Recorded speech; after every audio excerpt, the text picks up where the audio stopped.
नमस्कार साथियों, मैं जय मालाकार मालाकार क्लासेस में आप लोगों का स्वागत करता हूं। चलिए आप लोगों के लिए एक प्रैक्टिस सेट लेकर आया हुआ हूं जो आप लोगों के सीजी व्यापम द्वारा पिछले कई एग्जामों पे लिया गया, बार बार के एग्जाम पे आए हुए बाल विकास से इंपॉर्टेंट क्वेश्चन होंगे। उसका पार्ट 1 होगा जिसमें 30 इंपॉर्टेंट क्वेश्चन होंगे जो पिछले किसी न किसी एग्जाम में आए हुए हैं। उन्हीं इंपॉर्टेंट क्वेश्चनों का मैं सीरीज करा रहा हूँ आप लोगों को, जिससे ये कहा जा रहा है कि संभावना है कि यहीं से प्रश्न आने की संभावना है, क्योंकि अभी व्यापम के पास बहुत ही कम समय है। तो इस कम समय में जाहिर सी बात हो जाती है कि वे क्वेश्चन को रिपीट कर सकता है। तो आइए स्टार्ट करते हैं। पहला क्वेश्चन देखिए, पहला क्वेश्चन इस तरह से है।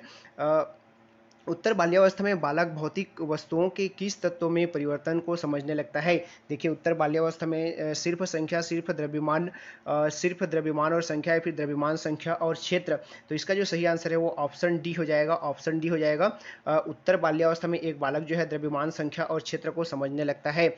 फटाफट देखेंगे क्वेश्चन, क्योंकि कम समय में ज़्यादा क्वेश्चंस करने हैं हमें। आगे देखिए क्वेश्चन नंबर दूसरा यहाँ पे, नवजात शिशु की संवेदिक क्षमताओं पर किए गए शोध बताते हैं कि नवजात शिशु के लिए जगत संवेदनाओं का एक पेचीदा घालमेल है। नवजात शिशु कई चीज़ें कर सकता है, जैसे आवाज़, रंग, गंध को पहचानना। नवजात शिशु की दृष्टि एक वयस्क की दृष्टि जितनी विकसित होती है। जन्म के समय केवल सुनने की शक्ति ही पूर्णतः विकसित रहती है। इसका जो सही आंसर है वो है ऑप्शन बी हो जाएगा। नवजात शिशु कई चीज़ें कर सकता है ना, जैसे आवाज, रंग, गंध को पहचानना। ऑप्शन बी हो जाएगा दूसरा का।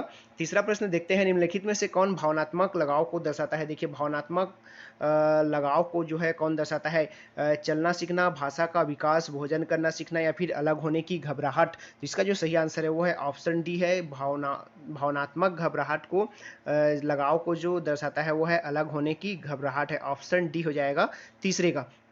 आगे देखते हैं चौथे नंबर का प्रश्न, निम्नलिखित में से कौन सूक्ष्म क्रियात्मक कौशल नहीं है। सूक्ष्म क्रियात्मक कौशल कौन नहीं है। वस्तु को पकड़ना, कूदना, बटन लगाना, या फिर भोजन करना। इसका जो सही आंसर है वो है ऑप्शन बी है। कूदना जो है सूक्ष्म क्रियात्मक कौशल नहीं है। ठीक है, आगे देखते हैं क्वेश्चन नंबर 5, निम्नलिखित में से कौन सीखने का अर्जन नहीं है। सीखने का अर्जन कौन नहीं है। आदत, ज्ञान, परिपक्वता, या फिर अभिवृद्धि। इसका जो सही आंसर है वो ऑप्शन सी है। परिपक्वता जो है सीखने का अर्जन नहीं है, बाकी तीनों सीखने के अर्जन हैं। ठीक है, आगे देखते हैं छठवें नंबर के प्रश्न, पियाजे के संज्ञानात्मक विकास के 4 चरणों का सही क्रम है। जो पियाजे के संज्ञानात्मक विकास की 4 अवस्थाएं होती हैं उनका सही क्रम क्या है। तो पहला होता है संवेदी क्रियात्मक अवस्था होता है, पहला संवेदी क्रियात्मक। दूसरा होता है आपका पूर्व संक्रियात्मक होता है। तीसरा होता है आपका मूर्त, या फिर उसी को बोला जाता है स्थूल बोला जाता है। और चौथा है औपचारिक होता है। तो ऐसा क्रम कौन सा है। तो यहाँ पे देखेंगे हम, वैसा क्रम ऑप्शन सी दिखा रहा है। संवेदी क्रियात्मक, फिर पूर्व संक्रियात्मक, फिर स्थूल, फिर औपचारिक। स्थूल को ही मूर्त बोला जाता है, औपचारिक को ही अमूर्त संक्रियात्मक बोला जाता है। देखिए ठीक है, तो संवेदी परक का जो समय होता है वो 0 से 2 वर्ष होता है। पूर्व संक्रियात्मक का होता है 2 से 7 होता है।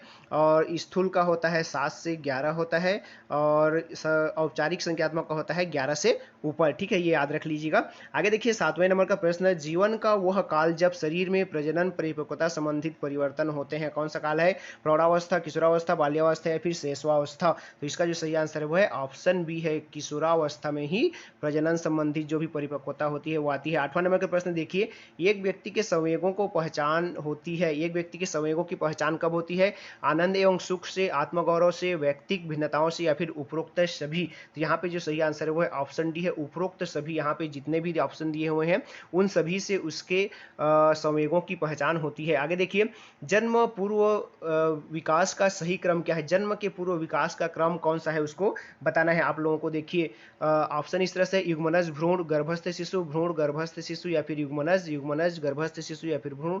और डी ऑप्शन है गर्भस्थ शिशु, भ्रूण, या फिर युग्मनज। तो इसका जो सही आंसर हो जाएगा ऑप्शन ए हो जाएगा। पहले युग्मनज बनता है, फिर भ्रूण बनता है, फिर गर्भस्थ शिशु कहा जाता है उसी को। तो 9वें का जो है ऑप्शन 1 हो जाएगा। 10वें प्रश्न देखिए, किस अवस्था में शारीरिक, मानसिक एवं संवेगात्मक परिवर्तन शीघ्र होता है। कौन से अवस्था में है जो ये परिवर्तन होते हैं। तो यहाँ पर किशोरावस्था, बाल्यावस्था, वृद्धावस्था, या फिर प्रौढ़ावस्था। तो सही आंसर जो है ऑप्शन ए है, किशोरावस्था में होता है। इस तरह के जो परिवर्तन होते हैं वो कौन से अवस्था में होते हैं, किशोरावस्था में होते हैं। आगे देखिए 11वें नंबर के प्रश्न, बालकों में शारीरिक एवं गत्यात्मक विकास की दिशा होती है, कौन सी दिशा में होती है। सिफेलोकॉडल, प्रोक्सी मोडिस्टल या फिर ए और बी दोनों या फिर निश्चित नहीं। तो इसका जो सही आंसर है वो है ऑप्शन सी है, ए और बी दोनों होता है, सिफेलोकॉडल और प्रोक्सी मोडिस्टल दोनों होता है। ठीक है, आगे देखिए, डिसलेक्सिया एक खाली स्थान अक्षमता है, कौन सा है डिसलेक्सिया? पढ़ने संबंधित, लिखने संबंधित, पढ़ने और लिखने या फिर गणित की कठिनाई। तो इसका जो सही आंसर है डिसलेक्सिया पढ़ने संबंधित एक समस्या होती है, ऑप्शन ए हो जाएगा। आगे देखिए क्वेश्चन नंबर 13, क्वेश्चन नंबर 13 इस तरह से आप लोगों के सामने एरिक्सन के अनुसार जन्म से लेकर 1 वर्ष की आयु के मध्य की अवस्था संबंधित है। देखिए जो एरिक्सन महोदय है उन्होंने जन्म से लेकर 1 वर्ष की आयु की कौन सी अवस्था संबंधित है बोला है? स्वायत्ता बनाम शर्म, पहल बनाम अपराध बोध, विश्वास बनाम अविश्वास, पहचान बनाम पहचान भ्रांति का। तो इसका जो सही आंसर है 13वां का वो हो जाएगा ऑप्शन सी, विश्वास बनाम अविश्वास का होता है। ये 1 साल से मध्य, उसके पहले से 1 साल तक के मध्य का है ना। आगे देखिए, सीखने की प्रक्रिया होती है, क्या होती है? सिर्फ कक्षा में, शाला के अंदर, शाला के बाहर या फिर शाला के अंदर तथा बाहर दोनों जगह है। तो इसका जो सही आंसर है ऑप्शन डी है, शाला के अंदर और शाला के बाहर दोनों जगह सीखने की प्रक्रिया होती है और सतत चलते रहती है। प्रकृति व पोषण विकास को कैसे नियंत्रित करते हैं? जन्म तक प्रकृति ज़्यादा महत्वपूर्ण होती है, उसके पश्चात पोषण की भूमिका होती है। बी देखिए, पूरे मानव विकास के दौरान प्रकृति ज़्यादा महत्वपूर्ण होती है। और ऑप्शन सी इस प्रकार से है, प्रकृति केवल गर्भाधान व जन्म पूर्व समय में महत्वपूर्ण होती है। और ऑप्शन डी इस प्रकार है, प्रकृति व पोषण गर्भावस्था से लेकर विकास को नियंत्रित करने में अंतः क्रिया करती है। तो इसका जो सही आंसर है वो है ऑप्शन डी हो जाएगा। देखिए, प्रकृति व पोषण गर्भावस्था से लेकर विकास को नियंत्रित करने में अंतः क्रिया करते हैं, ऑप्शन डी हो जाएगा। क्वेश्चन नंबर 16 आते हैं। वाई गुणसूत्र से खाली स्थान नामक जीन होता है जो एक रासायनिक पदार्थ उत्पादित करता है जिसके कारण युग्मनज का विकास नर रूप में होता है। एस वाई आर, ये देखिए ये उसको दिया गया है, एस वाई आर, फिर ऑप्शन बी में आर एस वाई या फिर एस आर वाई या फिर आर वाई एस। तो इसका जो सही आंसर है 16 का वो है ऑप्शन सी हो जाएगा। यहाँ पे ऑप्शन सी हो जाएगा एस आर और वाई। ठीक है, ये सही आंसर हो जाएगा। आगे देखिए 17 नंबर के प्रश्न, टेरेटोजन एक बाह्य एजेंट जैसे एक रसायन, वायरस अथवा एक प्रकार का विकिरण है जो विपरीत रूप में खाली स्थान के विकास को प्रभावित कर सकता है। किसको प्रभावित करता है? केवल केंद्रीय तंत्रिका तंत्र, केवल गर्भस्थ शिशु, युग्मनज, भ्रूण व गर्भस्थ शिशु या फिर केवल भ्रूण व गर्भस्थ शिशु। तो इसका जो सही आंसर है 17 नंबर का वो है ऑप्शन सी हो जाएगा। ये किसको करता है? टेरेटोजन तो युग्मनज, भ्रूण एवं गर्भस्थ शिशु को जो है प्रभावित करता है। आगे देखिए 18 नंबर का प्रश्न, पढ़ने व लिखने के लिए संप्रेषण की व्यवस्था जो कागज पर उभरे हुए बिंदुओं का उपयोग करती है, खाली स्थान नाम से जानी जाती है, क्या नाम से जाना जाता है उसको? ऑप्शन इस तरह से है, ओसीआर साधन, ब्रेल, तकनीकी सहायक यंत्र या फिर प्रहस्तन व स्पर्शी सहायक यंत्र। इसका जो सही आंसर है वो है ऑप्शन बी है, उसको ब्रेल लिपि कहा जाता है, उसको ब्रेल के नाम से जाना जाता है। आगे देखिए क्वेश्चन नंबर 19, उषा परिवेश की नई विशेषताओं को अपने चिंतन में सम्मिलित करने विद्यमान स्कीम में संशोधन कर रही है। वह कर रही है, क्या कर रही है? व्यवस्थापन कर रही है, समावेशीकरण कर रही है, समायोजन कर रही है या फिर पहचान कर रही है? तो यहाँ पे वो क्या कर रही है? समायोजन करने की कोशिश कर रही है, उसका समायोजन कर रही है। विद्यमान स्कीम को संशोधन कर रही है, मतलब वो क्या कर रही है? समायोजन कर रही है।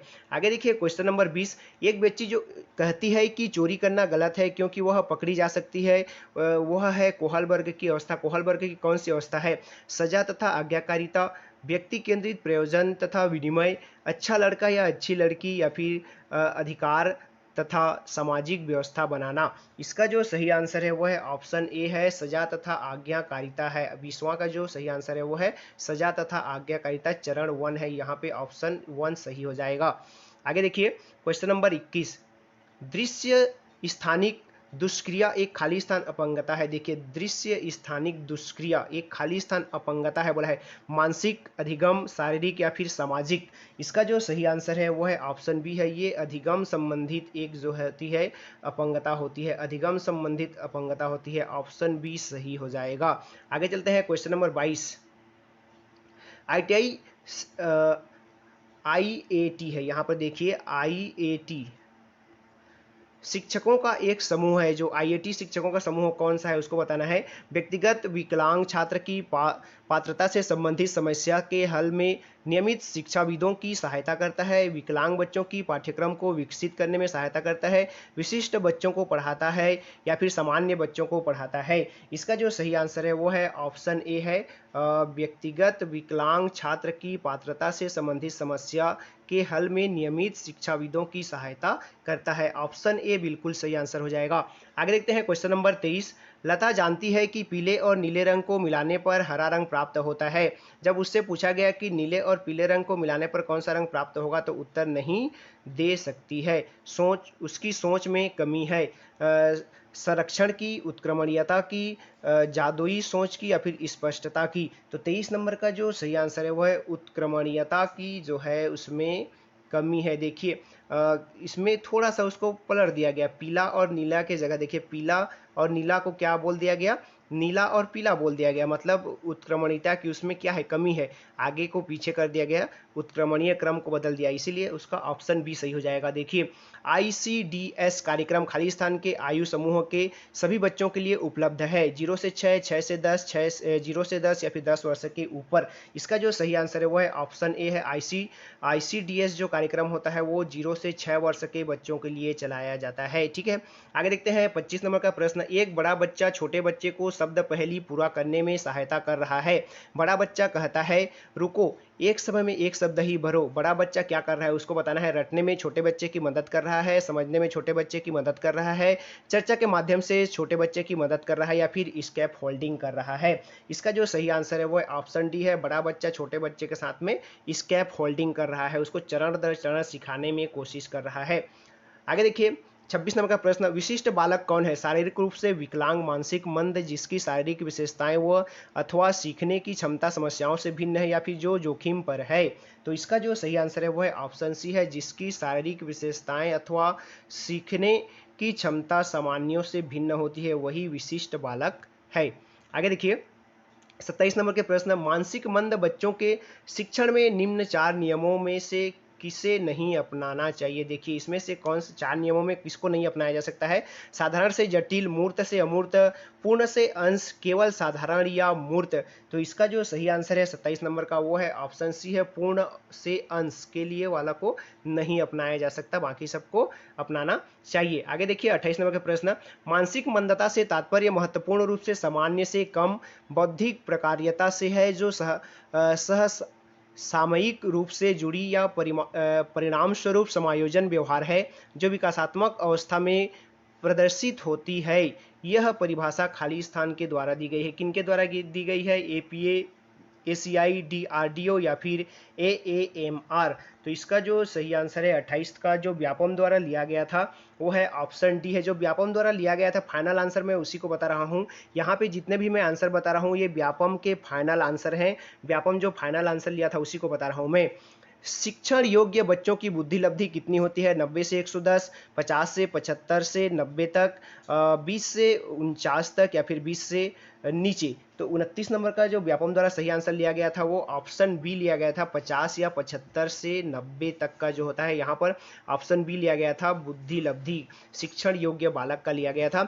यहाँ पे जितने भी मैं आंसर दिखा रहा हूँ वो व्यापम द्वारा फाइनल आंसर जब अमेंडमेंट आंसर होता है उसको दिखा रहा हूँ मैं। देखिए प्राथमिक संवेग है गर्व, शर्म, सहानुभूति, आश्चर्य, भय, गुस्सा, गर्व, भय, ग्लानि, शर्म, गुस्सा, सहानुभूति। इसका जो सही आंसर है वो है ऑप्शन बी है, आश्चर्य, भय और गुस्सा। यहाँ पर व्यापम ने ऑप्शन बी लिया था। तो ये थे आज के 30 इंपॉर्टेंट क्वेश्चन जो व्यापम के एग्जाम में आए हुए थे और आपके शिक्षक भर्ती एग्जाम के पॉइंट ऑफ व्यू से बाल विकास के लिए महत्वपूर्ण प्रश्न है। अगर वीडियो अच्छे लगे होंगे तो वीडियो को लाइक कीजिएगा, चैनल पर नए हैं तो चैनल को सब्सक्राइब कर लीजिएगा। जल्द ही आपके लिए पार्ट 2 इसका आने वाला है। नमस्कार, जय हिंद।